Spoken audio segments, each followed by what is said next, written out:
tema que les anunciábamos antes de irnos a la pausa, los agujeros negros de México, cada rincón tomado por el narco.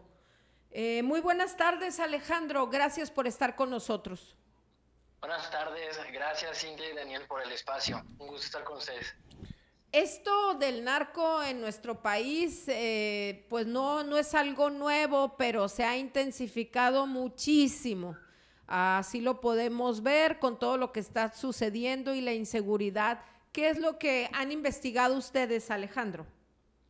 Sí, pues, hemos sacado nuestra base de presencia criminal más reciente, es del 2020, que es un mapeo de los diferentes grupos del crimen organizado que operan en la República Mexicana. Ya identificamos 150 grupos. Híjole, 150, muchísimos. Sí. Estos 150, supongo serán muchas franquicias de otros grupos más grandes que conocemos, ¿no, Alejandro? Es correcto, aquí algo llamativo de estos 150 grupos es que antes, como en el 2006, antes de la famosa guerra contra el narcotráfico, teníamos 6 grandes cárteles operando en el país, y a través de esta confrontación directa con el ejército y otro tipo de políticas públicas en materia de seguridad, pues han hecho todo lo contrario. En vez de reducir el número, pues lo han ampliado, lleguemos a los 150, y efectivamente muchos son remanentes o suborganizaciones o otras que han surgido a partir del descabezamiento o las alianzas y rivalidades. Sí, se han multiplicado estos grupos, algunos provienen ya de otras organizaciones que ya existentes en el país, otras, digamos, podrán ser nuevas, pero básicamente es esto, Daniel. ¿Qué significa que haya tantos que pues pueden trabajar en complicidad o que porque han ganado tanto terreno? ¿Y esto desde cuándo ha sido esta ganancia de territorio, por llamarlo de alguna manera? Claro, o sea, como han ido ganando diferente presencia en el territorio mexicano, bien son sus convenios a través de otras organizaciones, es decir, con organizaciones más pequeñas, y también es válido decir a través de la autoridad. Esto se ha agudizado con el combate frontal, como ya lo mencionaba, que en vez de reducir las organizaciones, pues han diversificado, y con esa diversificación pues surgen diferentes grupos que tienen la disponibilidad de participar en complicidad con otras organizaciones, ampliando la red que tienen, pues ya sea para el tráfico, ya no solamente el tráfico de estupefacientes o de sustancias ilegales, sino también para el tráfico de armas, tráfico de personas, tráfico de órganos, el huachicoleo. Es decir, el crimen organizado ha evolucionado en nuestro México reciente, y incursionar en diferentes delitos. O sea, ya no podemos hablar solamente del narcotráfico. Sí, eso es lo que le íbamos a preguntar a Alejandro, porque pues sabemos que ya hay hasta drogas que pues ya no son ni negocio, como dicen, ¿no? Y han estado evolucionando más, pero ahorita que nos menciona todo esto, el tráfico de órganos, de armas y demás, yo creo que la droga se está quedando ya como, pues ya se está quedando atrás, ¿no? Sí, lo que hemos visto es que han incursionado en diferentes, ahora sí, de la comisión de delitos. Por ejemplo, en la Ciudad de México identificamos 51 grupos criminales, que son bandas locales, pero esas bandas locales tienen la disponibilidad para cooperar con otras organizaciones, ya sean en el secuestro o en el robo transeúnte o en el cobro de piso. Ahora bien, también vemos un cambio en la producción y el tráfico de sustancias ilegales. Anteriormente podíamos ver que la comercialización de cocaína o marihuana o inclusive amapola, y ahora están incursionando los grupos del crimen organizado en la producción de drogas sintéticas, como sería el fentanilo, y que de hecho Sonora actualmente tiene un grave problema y que se están enfrentando ciertos grupos por por el comercio del fentanilo.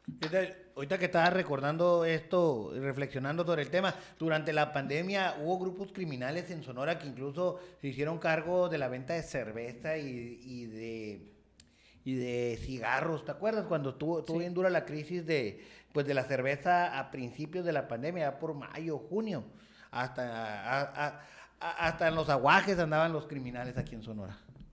Qué bueno que mencionas eso, Daniel, eso es muy interesante, porque dentro de nuestra base identificamos la presencia criminal, pero no solamente una presencia violenta, como estábamos acostumbrados a ver de enfrentamientos o secuestros, sino también un tipo de presencia que nosotros llamamos como tipo de presencia no violenta. Es decir, este tipo de expresiones de los grupos del crimen organizado que entregan despensas, hacen toques de queda, amenazan a la ciudadanía. Entonces, eso es lo que tratamos de identificar nosotros también en nuestro estudio, y pues lo que vemos es una realidad en que no solamente están presentes a través del ejercicio de la violencia, sino también haciendo base social. Con base social me refiero entregando despensas, por ejemplo, creando ahí un lazo con las comunidades, que no es gratis, posteriormente se les cobra a estas comunidades, pero están presentes. O sea, no necesitan el uso de la violencia para estar presentes en esas comunidades. Oye, Tienen autoridad. Adelante. Alejandro, de estos 150 grupos que focalizaron, ¿qué estados son donde hay más de estos 150 grupos? No sé si tengan por zonas, por municipios, por estados focalizado esto. Nosotros sí lo hicimos este estudio a nivel estatal. Entonces, sí tenemos lo que sería donde se concentra la mayor número de grupos del crimen organizado, y el número 1 lo encabeza la Ciudad de México. Como ya lo mencionaba, son estos grupos, son pequeños, son organizaciones locales, por decirlo así. Son 50, ¿no? Una tercera parte. Exacto, son 51, es correcto, sí es una tercera parte de estos. Posteriormente viene Guerrero con 15, Veracruz con 13, Morelos con 13, Chihuahua, 2, Estado de México. Sin embargo, Cintia, más allá de ver qué estado es el que tiene más presencia, que por supuesto es interesante, lo llamativo es que en toda la República prácticamente hay presencia del crimen organizado. En ningún estado no hay presencia del crimen organizado. Híjola, oye, qué fuerte. Alejandro, ¿y cuál sería el grupo criminal que tiene más representación en más estados? ¿El de Jalisco? Claro, así es. El cártel Jalisco Nueva Generación tiene presencia en 23 estados, y después le sigue el cártel de Sinaloa, y posteriormente está la familia michoacana. Oye, pues tiene más presencia que Morena, por ejemplo, ¿no? Por gobiernos, ¿no? Por número de gobiernos estatales, ¿no? Oye, y ahorita que mencionas este tema de que algunos, y digo, lo voy a decir de esta manera, aunque puede sonar irónico, y es irónico, de esa labor social que realizan algunos grupos criminales, ¿no? ¿En qué estados es donde se ha detectado esa presencia y qué grupo es el más, qué podría decir? Pues el que más, no, es que no quiero decir que es el que más beneficia a ciertos sectores. Bueno, el que brinda hace trabajo social, ¿cuál sería el grupo más trabajador en ese sentido? No, qué feo por no decir, se escucha muy mal, pues no, pero también si el presidente dice que él cuida delincuentes, pues yo puedo decir que estos hacen labor social, ¿no? No, claro, por ejemplo, identificamos en Veracruz, Chihuahua y Michoacán que hay una alta tasa de participación no violenta de estas organizaciones. Dentro de estas organizaciones a las que podemos ver que están participando, pues son aliados del cártel de Sinaloa, por ejemplo, los Salazares en Chihuahua, los Cabrera, Gente Nueva, pero también habíamos visto incluso a la misma hija de Joaquín Chapo Guzmán entregando despensas en lo que era la ciudad de Guadalajara.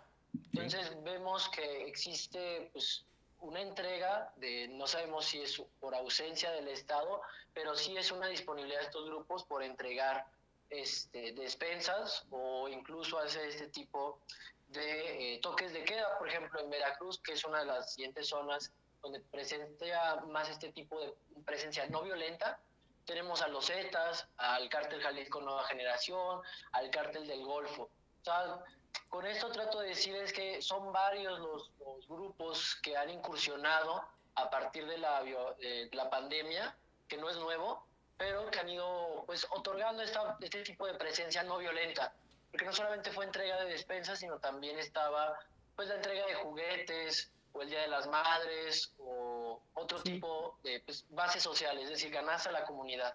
Qué interesante. Oye, Alejandro, si no es indiscreción, ¿cómo recaban esta información ustedes y cómo la desarrollan para presentarla? Quieres saber todo, Daniel. No, pues es que me parece muy interesante. Digo, sobre todo tener una radiografía muy precisa de lo que hacen los criminales en nuestro país, ¿no? No, muchas gracias. Ustedes pregunten. Gracias. Ahora sí que estamos muy agradecidos por el interés ante el estudio. Lo que nosotros hicimos fue una técnica de programación que se conoce como web scraping.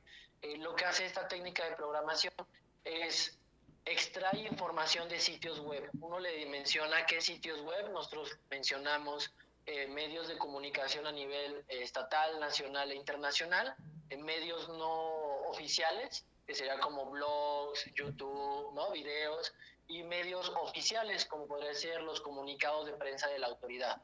Una vez de que teníamos esa técnica de programación, nos dio como más de 9,000 notas, y esas 9,000 notas las comenzamos a procesar de manera manual. El equipo del programa Política de Drogas las comenzamos a leer una por una, hicimos grandes clasificaciones de categorías, y posteriormente fuimos construyendo subcategorías que nos permitieran de mejor manera y de manera más puntual sistematizar la información. Y bueno, el resultado es identificamos 150 grupos, y luego a través de la alianza con Centro Geo construimos esta plataforma interactiva, a cual invito a toda su audiencia a visitarla. Órale. Alejandro, pues muy agradecidos a que aceptaras platicar con nosotros y compartir este trabajo de investigación. Seguramente te vamos a seguir dando lata. Por favor, no hay ninguna molestia, pues, con toda la disponibilidad. Gracias por el espacio nuevamente. Estén muy bien. Un fuerte abrazo, Alejandro. Fuerte abrazo, Alejandro. Es un gusto Gracias. platicar.